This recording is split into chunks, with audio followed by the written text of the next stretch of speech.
सम्मानित आज इस टोल फ्री धरने के अध्यक्ष कर रहे मेरे साथी बलबीर सिंह नायक धर्मगढ़ गांव से हैं। तो इस धरने में उपस्थित मेरे बड़े बुजुर्ग नौजवान किसान साथियों, मेरी माताएं, बहनें और बेटियों, मेरे से पहले बोलते हुए मेरे साथी मास्टर पृथ्वी सिंह और अभी रामचंद्र जी ने भी कुछ संकेत आपको दिए हैं।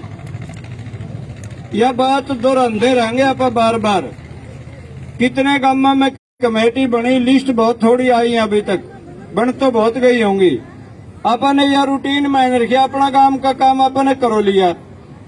लेकिन एक तो अपन होगा भाई 64 गांव में चाहे 50 में कमेटी बन गई, 14 रह रहे हैं, इनमें भी बनाओ। और आपने बनाए भी रखी और उन्हें बेरा भी नहीं। तो ये ग्रामीण कमेटी संचालन कमेटी के नाम से आप बनाइए।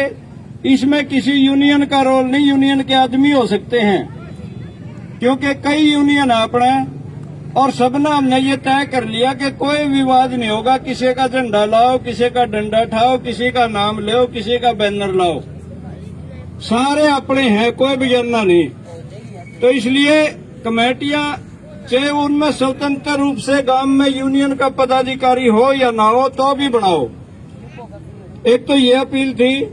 दूसरा, अपने निर्णय हुए, कल मीटिंग हुई थी, जो वहां कोऑर्डिनेशन कमेटी है या संयुक्त मोर्चे की जो कमेटी है किसानों की, जिसमें 40-42 मेंबर अपने हैं और यूनियन कुल मिलाकर 500 से ज्यादा हैं। उनने कुछ मुद्दे तय किए हैं। अब आने वाले दिनों में अपन भी वो परखना चाहते हैं। हर एक दिन छोड़कर अगले दिन प्रोग्राम है। जैसे आज 11 तारीख है, कल उनने फैसला करा 11 ने तो अपना काम करो भाई, जो भी जिम्मेदारी जिसकी लग रही है। 12 तारीख ने राजस्थान वाले के जुम्मे ले दिया। हरियाणा और पंजाब टोल फ्री है, 100% टोल फ्री है, एक भी टोल पे कोई पैसा नहीं लग रहा। कल से राजस्थान भी टोल फ्री करना है। राजस्थान के हर टोल पे अपने की तरह राजस्थान के लोग बैठेंगे। अपनी कोई मदद की जरूरत होगी जो वह मदद आप भी उन्हें देवांगे। और आने वाले समय में फिर 14 तारीख को एक बहुत बड़ी घटना हुई थी। 14 फरवरी यानी 13 ने छोड़ के 14 ने फिर अगला प्रोग्राम आ गया। पुलवामा में हमारे 44 जवान शहीद हो गए थे। और आज तक बड़े दुख की बात है, 2 साल बीत लिए, कोई कमीशन गठित नहीं हुआ जो न्यू जांच कर ले भाई जवान शहीद क्यों हुए, किसकी गलती थी। 300 किलो इतना आरडीएक्स ज्वलनशील पदार्थ कहां से आया, विस्फोटक किसने मैनेज करया। मोदी तो न्यू कह करता कि बॉर्डर पर तो चिड़िया भी नहीं लग सकती। और 300 किलो आरडीएक्स एक गाड़ी में रख के बढ़ा दिया जाता है। उसकी जांच हो कि वह चूक किसकी थी। और उस चूक का परिणाम हो गया हमारे 44 नौजवान हमारे बीच से चले गए और सैकड़ों घायल हुए थे। वो काम करने योग्य नहीं रहे। उनकी एक मांग कर रहे हैं आप। पहली मांग जो आपने बड़ी अटपटी लग गई, आपा न्यू का उन्हें फौजी का दर्जा दो। आप शायद न्यू मानते होंगे सारे, फौजी तो थे, फौजी नहीं थे। युवे तो रोड़ा फौजी होंगे थे, उनका घरवाली की पेंशन बंदी। इनमें थे अपना हरियाणा के भी कहे थे, किसी का घर जाके पूछ लियो पेंशन नहीं बनी। वो थे पैरामिलिट्री में कौन कौन है, सीआरपीएफ, बीएसएफ, सड़क निर्माण करने वाला। ये कई ऐसे लोग हैं जो अपने दिखे तो फौजी है, चाहे वो असम राइफल में, चाहे हिंदुस्तान राइफल में, चाहे राज राइफल में, कितनी जगह काम करने लग रहे हैं। काम फौजी से भी खोटा है, फौजियों से भी अगली हद पर रहते हैं, सीमा पर रहे। आईटीबीपी है जैसे तिब्बत की नाम से बनाई हुई फोर्स है, ये फौजी नहीं है। ये फौजियां के मददगार हैं, इसको बोलते हैं अंग्रेजी में पैरामिलिट्री, हिंदी में कहा या सहायक सेना है। इनकी पेंशन बंद है 2004 के बाद, जितने भी लग गए उनमें से किसी की पेंशन नहीं बनती।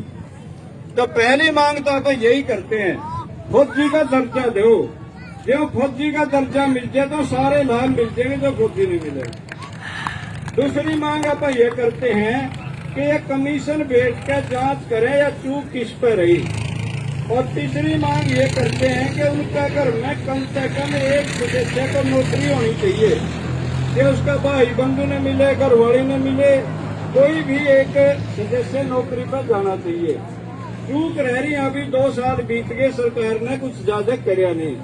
तो ये किसान के बेटे थे सारे या मजदूर के बेटे थे, इसलिए अपनी यह ड्यूटी बनती है, फर्ज बनता है कि आप उनके लिए अपनी मांग इस स्टेज पे भी उठावा, दिल्ली में भी बोलना, यहाँ टोल पे भी बोलना और अपना गांव में भी आवाज उठावा। क्यों नहीं दे रही सरकार? तो एक 14 तारीख को आप सारे पूरे तो दिन में करांगे सोन तो क्या होगा, कैंडल मार्च करना है। जो फैसला हुआ किसान का, जो अपनी संयुक्त मोर्चा ने फैसला लिया, अब कैंडल मार्च होगा अंधेरा में, और अपने गांव में कैंडल मार्च ने कोई नहीं जानता। अपना मसाल जुलूस हो सकता है या दीवे लाए जा सकते हैं। पूरे तो आप 3 बजे 14 तारीख को 10-20 1-2 डिब्बी मोमबत्तियां की लेकर जला के सिर्फ आप करांगे सोन, इस स्टेज के आसपास रख देंगे। लेकिन निर्णय ये है कि अपने अपने गांव में थोड़ा सा अंधेरा होंगे, गांव की सीर की थाई दरवाजा मोहल्ला का भी हो सकता है, उनमें इकट्ठे होंगे, अपना अपना घर में एक दीवा जरूर लेके जावांगे, ओढ़े दीवा लावांगे और उन फौजियों ने याद करांगे और सरकार से यह मांग करांगे, इनको फौजी मानो, सारे लाभ दो, परिवार को नौकरी दो, परिवार को पेंशन दो। तो ये 14 तारीख का फैसला ऊपर तक अपने ऊपर आया है। और 16 तारीख ने साथियों अपना सीधा संबंध है, बार बार छोटे बड़े वक्ता मेरी बहन बेटियों में से भी और आप में से भी, और चाहे कोई अंधा जानदा है और चाहे कोई अपने ही भजन मंडली के लोग हैं, सब एक बात कहें, चौधरी छोटू राम ने किसाना की सुनी थी।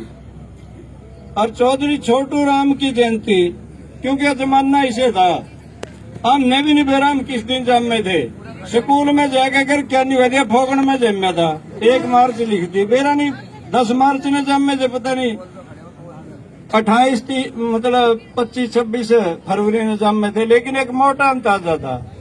छोटू राम की जन्म तिथि भी ऐसे ही लिखी गई क्योंकि माँ बाप उसके भी अनपढ़ थे। लेकिन आपने मनाने का ये कर लिया कि बसंत पंचमी का दिन मनावांगे, जैसे गुरु नानक की एक पूर्णिमा है, संत रविदास की एक पूर्णिमा है, ऐसे ही मनाते हैं आप बड़े बुजुर्गों के अपने दिन। तो वो बसंत पंचमी का दिन है, इसे आप कहते हैं छोटू राम जयंती।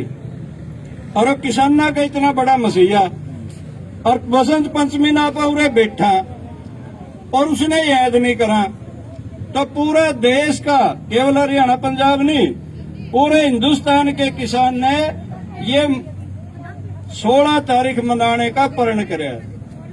और किसान अपने अपनी जगह पे चौधरी छोटू राम का फोटो रख के उन्हें याद भी करेंगे और उनके जीवन पे अपने वक्ता प्रकाश भी डालेंगे कि क्या काम करे, किन परिस्थितियों में वो पड़े बड़े और किस तरह राजनीति में आए और किस तरह से फिर उन्होंने किसानों की दर्द को देखते हुए ये एपीएमसी कानून बनाया था। आगे 18 तारीख, मैं ये तारीख इसलिए बता रहा हूँ कि हर एक दिन छोड़ का अगले दिन आ गया। 18 तारीख ना अपनी होनी है परीक्षा, पेपर की तैयारी करें बालक, 11-11 महीने 12-12 महीने, और तैयारी करके एक दिन पेपर देना हुआ है। उस पेपर के आधार पर उनका पास होना और फेल होना और मेरिट में आना, ये सारा तय होता है। 18 ने मैं यह परीक्षा क्यों कहूं, इफ लगता अपना टोल वाले गला हाथ लग रहा था, यह सड़क जाम कर लिया अपने 4 बार, इनके एक बड़ा पंगा का हाथ लुहा दिया। किसान समन्वय समिति या जो संयुक्त मोर्चा ने बोला इनके तो रेल रोकेंगे और वो 18 तारीख में रोकनी अपने। लेकिन हमारे लीडर अनुशासित बहुत हैं, समझदार भी गणे हैं। सारा दिन को नहीं रोकनी, कदे सवेरे जाए बैठो पटड़ी पे 12 बजे से 4 बजे तक जो कर अपन ने सड़क रोकी थी 3 घंटे खातर 12 से 3 यू 12 से 4 बजे तक 18 तारीख को सड़क रेल रोकांगे अपना लोग रेल की पटड़ी है, इसलिए बड़ी परीक्षा है अपनी। उस दिन देखेंगे बस तो बहुत रोक लिया अपने, सड़क भी रोक ली, टोल भी फ्री करा दिया। उस दिन असली परीक्षा है और उस दिन कोई बंधन नहीं किसकी बारी है। सारे 64 के 64 गांव में नहाना रेल की लाइन पर चल लांगे अपन। और फिर 20 तारीख है, एक दिन छोड़ के एक दिन प्रोग्राम दे दिए लगातार। 20 तारीख ने अपनी किसान मोर्चे के लोग ये कहते हैं कि भाई देखा इनके बेरा पटागा तारा तब नारा लाओ के सच भी करो, किसान मजदूर एकता जिंदाबाद। अपन नारा लावा ना सब, लेकिन 20 तारीख ने बेरा पटागा किसान मजदूर एकता है। अग्नियों की न्यू न्यारे खड़े हो। उस दिन एक दिन अपने महिला दिवस मनाया था। मैं बधाई देता हूं अपनी बहनों को, बेटियों को, जिन्होंने काबिल तारीफ काम करते हुए या पुरुषों से कई ज्यादा गुना संख्या बढ़ा दी थी। 18 तारीख को पिछले महिला किसान दिवस मनाया अपने। ऐसे ही ये किसान और मजदूर दिवस मनाया जाना है। उस दिन आप गांव में सारे धमकाने की तो जरूरत नहीं, क्योंकि रहा नहीं जाता अपने पे कई बार। लेकिन रिक्वेस्ट करके ज्यादा से ज्यादा किसान परिवारों से संबंध रखने वाले और मजदूर परिवारों से संबंध रखने वाले लोगों ने आना है, ताकि यहाँ पर ये सिद्ध कर सका कि किसान और मजदूर की वास्तविक एकता बन गई।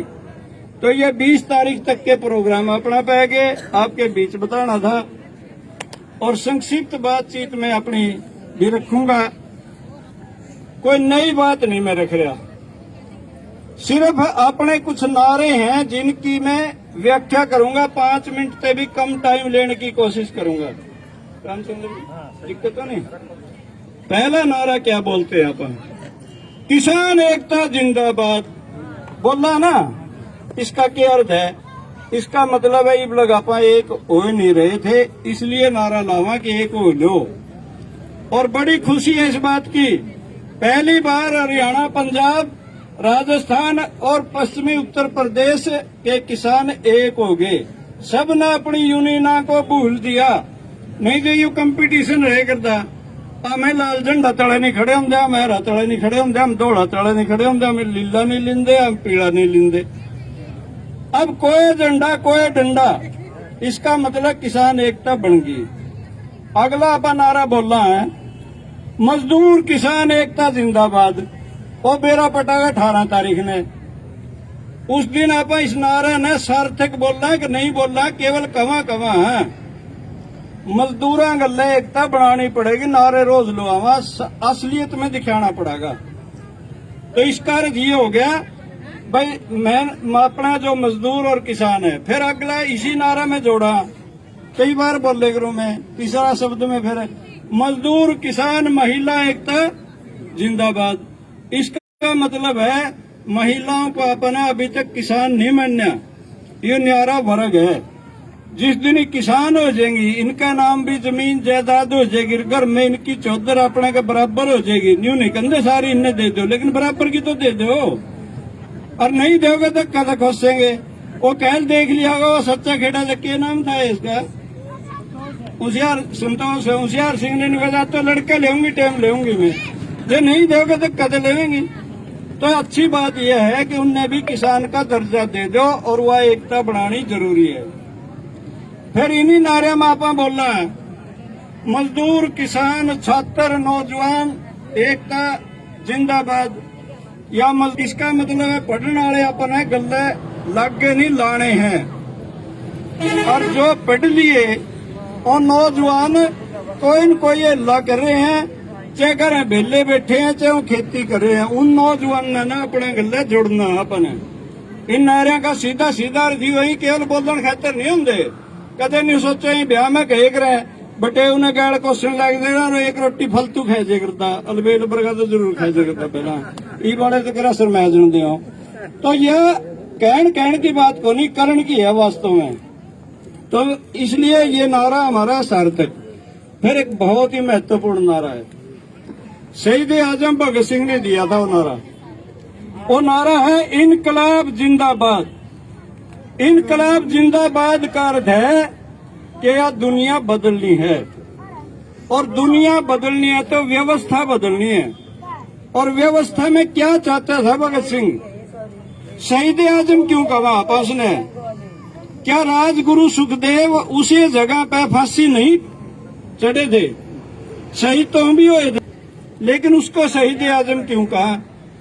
क्योंकि भगत सिंह में एक न्यारा गुण था। शहादत तो लाखों लोगों ने दी आजादी की लड़ाई खातर।